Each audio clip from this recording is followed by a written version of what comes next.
Hey guys, good morning. So today, or at least for this video, I'm not going to actually be reading anything. I'm going to be reviewing some narrative writing. For our students, this is actually what we were supposed to be doing this week and next week, so I wanted to make sure to get it in. You definitely don't have to listen to this one. You can totally skip over it and just keep on reading. But for most of the fourth graders that I know, I think you guys need to keep writing. Those are kind of my two biggest things with this whole break, is that I want you to keep reading and I want you to keep writing. So we're going to go pretty quickly through a review of narrative writing, and then I'm going to write a narrative writing model based on chapter 3, which we just read. And then after that, I'm going to give you guys a we-do that you're welcome to go in and write in our Google Drive. Okay? So our I can statement for today is W4.3. I can write a narrative essay using effective technique, clear event sequences, and descriptive details. So there's our I can statement. It's fun doing that. I miss doing that. Alright, so there are 3 types of writing, and we in our classroom have done all of them this year, so I think you guys probably have too. So try to think for a second, think if you can think of those 3 different types of writing that we've completed. I'm outside on my porch, which is why it might be loud, but hopefully you guys can hear anyway. So think about those 3 different types of writing that we've done. First one is opinion writing, explanatory writing, and narrative writing. So think for a second if you can remember which types of writing you can use the better answer strategy to answer, and then how do we write the other ones? So if you remember, we can use better answer strategy for opinion and explanatory writing, but not for narrative writing. For the next however long it takes me to make this video, we're going to be reviewing narrative writing and the different types of narrative writing that we can complete. Okay, so before we start reviewing narrative writing, I want you to think about what does it mean to recount a story, what are character traits, what's central message, and what's point of view. So when we recount a story, we retell a story in our own words, right? We retell the most important points of a story in our own words. Character traits are words that we use to describe a character. In order to find character traits, we look for characters' thoughts and feelings, actions, motivations, words within a story. And those character traits and those characters drive the plot events, right? They cause things to happen in a certain way. Our central message is also known as our theme. It's the lesson that a character learns in a story. And then point of view can mean really 2 different things. Point of view can mean how a character feels about a certain situation, and point of view can also mean who is telling the story, who is our narrator, and what point of view are they telling that story from. So, how do all of these skills help us write a narrative essay? If we were sitting in class, I would have you do talking chips or turn and talk and all kinds of discussion things. But just think about it for a minute. How do those skills, being able to recount, understanding character traits, being able to tell a theme, and being able to describe a character's point of view or a narrator's point of view, how do those skills help us write a narrative? Well, when we recount a story and we write a narrative is a story, right? So that can definitely help us write our narrative. Character traits are really important to what drives the characters, or what drives the story's events. So we can't tell a story without developing our characters, because the reason that the story happens is because of those characters. A central message and theme, that's the whole point of the story. You can't write a story without a central message or without a theme. And then point of view is one of the most important standard skills that relates so closely to narrative, which is why we often do them right behind one another. Point of view is when you decide who your narrator is in your story or in your own writing. And so point of view is really, really important when we go to write a narrative essay, especially when we write a leap-aligned narrative essay, because a lot of times they ask you to change or to mess with that point of view. Okay, so what is narrative writing? Narrative writing tells a story. the narrative writing prompts can ask you to do different things. So they can ask you to continue a story, right? They can ask you to continue a story. They give you a narrative or a story that was written that you read through, and they can say, okay, we'll continue this story on. Keep telling this story. They can ask you to tell the story again in a different point of view. They can ask you to change that point of view, right? You just heard this story being told by this person. Now tell the story by this person. And they can ask you to fill in a missing part of a story. A character goes for a walk, and then they come back. We don't know what happened on that walk. Tell us about what happened, right? Fill in that missing piece. Okay, so when we read a writing prompt, the first thing we have to decide is, am I writing a narrative, an explanatory, or an opinion essay? There are a few different words and phrases that can tell us that we're writing a narrative. That's if the prompt says, tell a story, rewrite the story, retell the story, or write a story. Or it can say write a narrative. Once we know that we're writing a narrative, we have a couple other things that we need to decide. Hopefully you fourth graders remember this from last year. You first have to decide, what are we doing? Which of those three types of narratives are we writing? Am I continuing a story? Am I changing the point of view? Or am I filling in a blank? Then we have to decide what point of view we're writing from. Who is going to be our narrator? Are we writing from a first-person point of view, or we're using I, me, my, and we?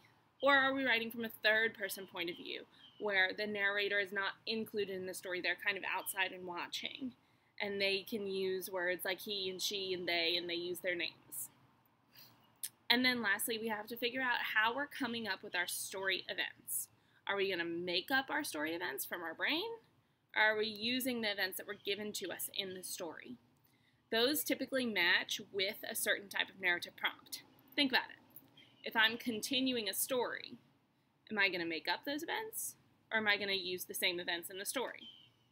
I'm going to make up those events, right? If I'm continuing the story, then I'm writing my own. Same thing with filling in the blank. If we don't know as a reader what happened during that time, am I going to make up those events, or am I going to use the events from the story? I have to make them up. The only one where you use events from the story are if you're changing the point of view. Make sense? All right, we have some narrative transition words and some different things that we have to include in our narrative. Just because we're not using a better answer strategy does not mean that there aren't specific things that we need to make sure that we include, and even a specific way that we can include them. So, we have transition words. We use one in the beginning, like in the beginning, to start, to begin, at first. It all began when. Then we have some middle ones that we can use. Then, next, later, all of a sudden, soon after, later on, after that, a while after, before long. And then we have some ones that we can use towards the end, like finally, lastly, eventually, in the end, at last. All of those are transition words that we can use when we write a narrative. The last thing that we must include, and there are a couple of other things that we'll talk about in a minute that we do need to make sure that are in there, but narrative transition words and dialogue. Those are the two things that you can just look back in your writing and go, did I put this in there? And you can kind of like check a box off. So dialogue, what is that? Sorry, teaching to a computer screen is very awkward. I feel like Dora the Explorer waiting for a response that I'm not going to get and then answering my own question. Anyway, dialogue is when the characters are talking within the story. And dialogue can be talking to each other. It can also be, you can talk to yourself, right? I mean, I walked out my door and I stopped and I thought, do you have my keys? That's dialogue. It would be written as dialogue. It would be written in quotation marks. So there are a couple of different ways that we can write dialogue. Dialogue is tough, and it's tough for me to really try to teach you dialogue when I'm not sitting in front of you. But with dialogue, we use quotation marks, and your quotation marks go around the piece that the person said.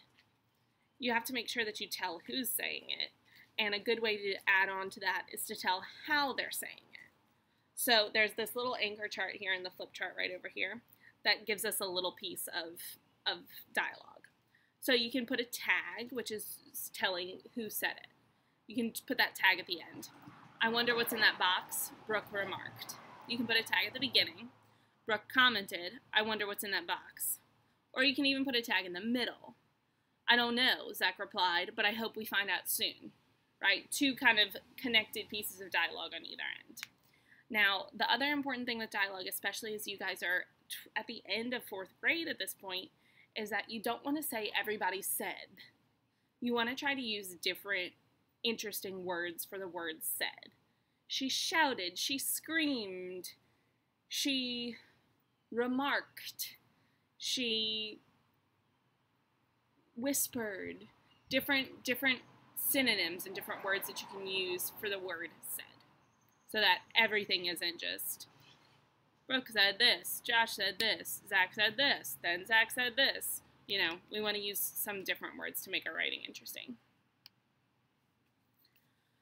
Okay, how do we plan for a narrative? We can't use better answer strategy.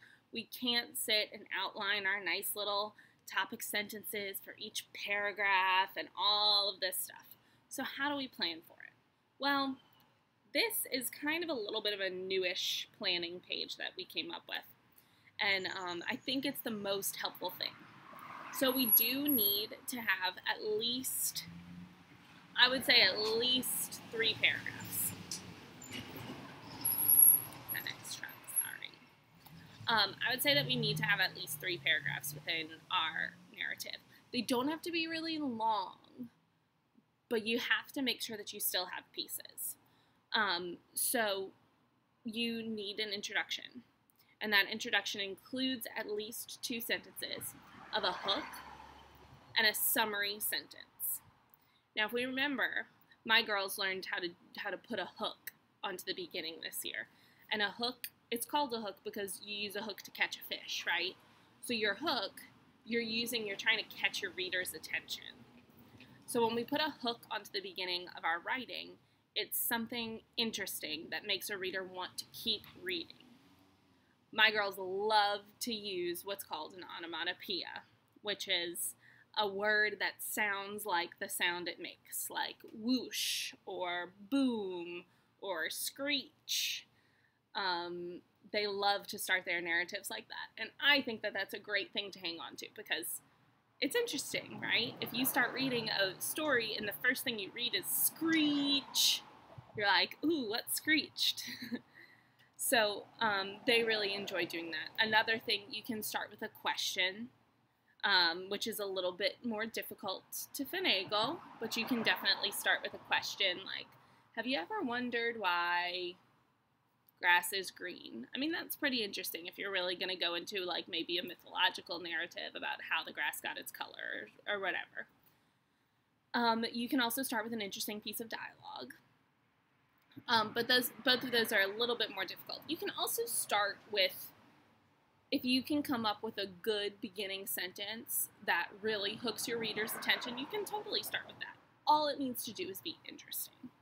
In 3rd grade, we started our narratives with like, today was a great day. Not the best start, right? Fine for 3rd grade when you're first writing a narrative. But in 4th grade, we really want to up that game a little bit and get our reader's attention. So that's your hook. And then your summary sentence gives just a little bit about your story. I always told my girls that that's kind of when we introduce our main characters, especially if you're the narrator and you're one of them. You think of this almost like a journal or a diary that you're writing if you're going to be the narrator, right? I'm Miss Sally, and this is how I taught virtual learning on quarantine. And then I would go into my narrative, right? Just like in 3rd grade, you don't want to give away your story events. You don't want to tell your whole story in your first paragraph. You want to just give just a little tiny bit of where maybe your setting, maybe your characters. Definitely don't tell your problem. Definitely don't tell your resolve. Okay? All right, then we have 2 major body paragraphs. You can have more than 2 if you want, but you should have at least 2. Body paragraph number 1 starts in your beginning, where your story events are just kind of starting to happen, and it gives your middle, which is usually your introduction of the problem. In paragraph 2, you give a little bit more of the middle, and the ending where that problem is solved. Now, your conclusion. This has always been a difficult piece for my students specifically. They don't feel like they have enough to write in the conclusion to make it a whole paragraph. That's fine. I'm fine with you tacking it on to the end of the body paragraph so that it's not just a sentence. But I'm also kind of fine with it just being a sentence or 2 sentences as a paragraph. We always say that a paragraph is, usually we say, I tell my girls 3 to 5 sentences. Very soon you will be told 5 to 8 sentences though.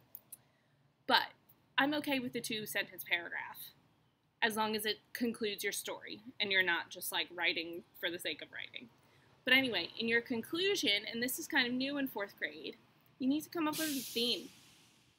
And you need to tell the theme, right? Especially if you're the narrator. If you've taken on that job of a narrator being a character in the story, tell the theme of your story. Yeah? And then you have 3 little checkpoints. Did I include 3 pieces of dialogue? 3 times when characters talk to each other. Did I include characters' feelings?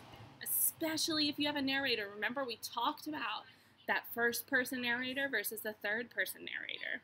Your first-person narrator tells you all about their feelings, and that's really important to include in your narrative when you're writing from a character's perspective. And did I include character interactions? Characters need to talk to each other, right? If you're filling in a blank and you don't, and all the characters were in the story and you know where they are and they're not with that character, make up a new character. But characters have to interact with each other. Just one character walking down a street and going home is not interesting. Characters need to have interaction. Okay? Alright, our narrative rubrics. We're not going to spend too long on this. You guys aren't getting graded on anything right now.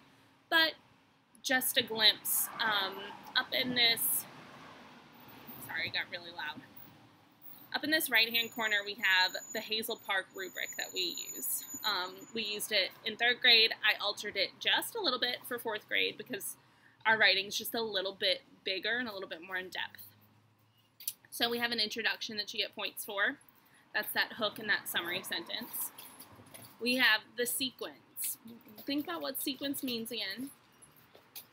Sequence is the order of our story. We have to make sure that our story is told in an order. It has a beginning and a middle and an end. And that it makes sense. We want to make sure that we're not telling our story events out of order. Then we have transition words. Did I include transition words to change from time to time? Now, in 4th grade, you do not need a transition word before every sentence. That gets to be way too much, especially because you should be changing your sentence variety up as you go. So you definitely don't need a transition word in every single sentence. And then, did I include all of the details that were important to the story, that were important to my character development, that were important to the theme? Did I include 3 pieces of dialogue?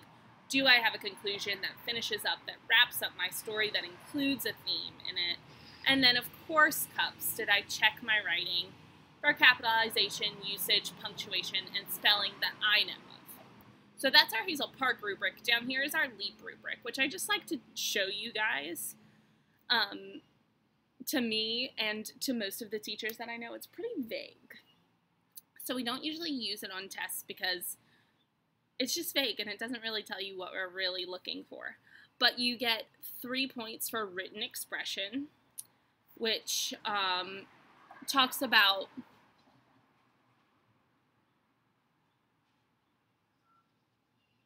just, did you effectively tell a good narrative?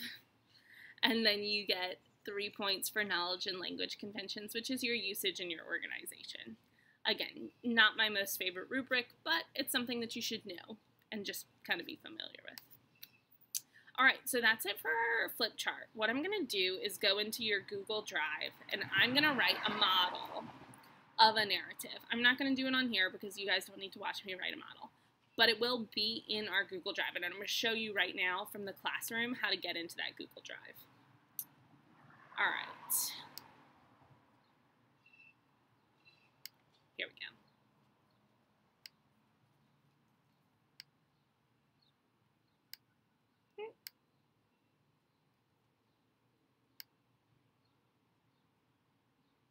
Okay, so from here we go up into classwork, and then you guys should be able to click Class Drive folder. Or Not sure if you can definitely click that. If not, you can always go into classwork and you can go to narrative writing practice, which was posted this morning, and you click on this link right here. That's the Harry Potter narrative writing folder. And then it'll come up. That's probably the better way to do it. Sorry, don't worry about clicking Google Drive. It'll come up right here, and there are two documents. The first one is a narrative writing model, and the second one is the narrative writing WeDo original. I'm going to tell you about that in a minute. Go into your narrative writing model, and in a second, I'll have it done. It's not done just yet. But in your narrative writing model, there's no text there for some reason. Oh, because Emily went in and changed it somehow. That's funny. Okay. It says edited by Emily Ward. Somehow. That's okay. In your narrative writing model, I'll go in and I'll write a whole narrative, and you'll have that to look at. Okay? But the WeDo, I'm going to write... Hold on one second. Let me find it, because...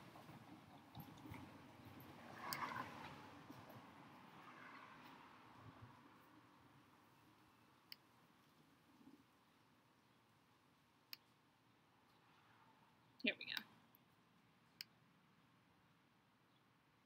Okay, your narrative writing model will come from this. So, just as a little put out there, if we're learning virtually and stuff, your header needs to have your name on it. So the first thing I'm going to do is go in and change and put my name in there. And then I have my directions right here. It says directions. Today you read Chapter 3 of Harry Potter and the Sorcerer's Stone. Harry's uncle took his family on a crazy adventure to avoid Harry receiving a mysterious letter. Write the story of this chapter from Uncle Vernon's point of view. Think about the different things he would know and feel during this chapter. Be sure to include dialogue and interaction between the characters. So in a couple minutes, I'll have my narrative written here. It'll have my hook and my introduction and all kinds of things for you guys to look at how that model is written. Then what I want you to do is go back into that folder, and you're going to click the WeDo original. And what you're going to do is you're going to go up here to these three little dots, and you are going to make a copy. Give it a minute. There it is. Then I'm going to go into copy of narrative writing WeDo, and I'm going to change the name by going up here. And at the very front, instead of, I'm going to erase the word original because it's not the original anymore. In front of copy of, I'm going to erase, and I'm going to put my name, Sally Rose, narrative writing WeDo. Then I'm going to put my name up here, and then this will be my narrative writing piece, right? Then if I go back to the drive, it will refresh that. This one's mine now. I'm the only one who's going to be editing it. And another student, if they want to come in, they can come here and do the same thing, make a copy of that narrative writing. Okay, so let's take a look at this, because this is the one that I want you guys to do on your own. Kind of work through it. I'll be here. I'll be looking into your documents so I can go in and fix things and type things and give you hints and help and all of that stuff. But this is the WeDo narrative writing task. So it says directions. Today you read Chapter 4 of Harry Potter and the Sorcerer's Stone. Harry finally meets Hagrid, the deliverer of all of the letters, and learns about his family history. Write the story of what Hagrid did before he arrived to finally deliver Harry's letter. Think about the different things he would know and feel during this time. Be sure to include dialogue and character feelings. So I'm going to tell you right now, this narrative writing task is kind of a fill in the blank. It's filling in what Hagrid went through before he got to Harry. And I am going to come on and read Chapter 4 in a minute, so you do have to make sure that you listen for and read Chapter 4 before you start this narrative. Again, guys, this virtual learning stuff, you don't have to do any of it, but I know that a lot of you love writing narratives. So take your time with it. Take all of next week. I don't care. Do whatever you feel like you need to do, but I know a lot of you guys are writers, and I'm a writer, and I love writing, and I want you guys to continue to love writing too. So take the challenge of writing the narrative if you want. I'd love to see your writing and give you feedback on it. Okay, I think that's it. This video is a little bit longer than I expected it to be. Stay up to date with that, with the Google Classroom, and I'll see you guys in a minute to read through chapter 4, and my narrative writing model will be up in a little while as well. All right, love you and miss you.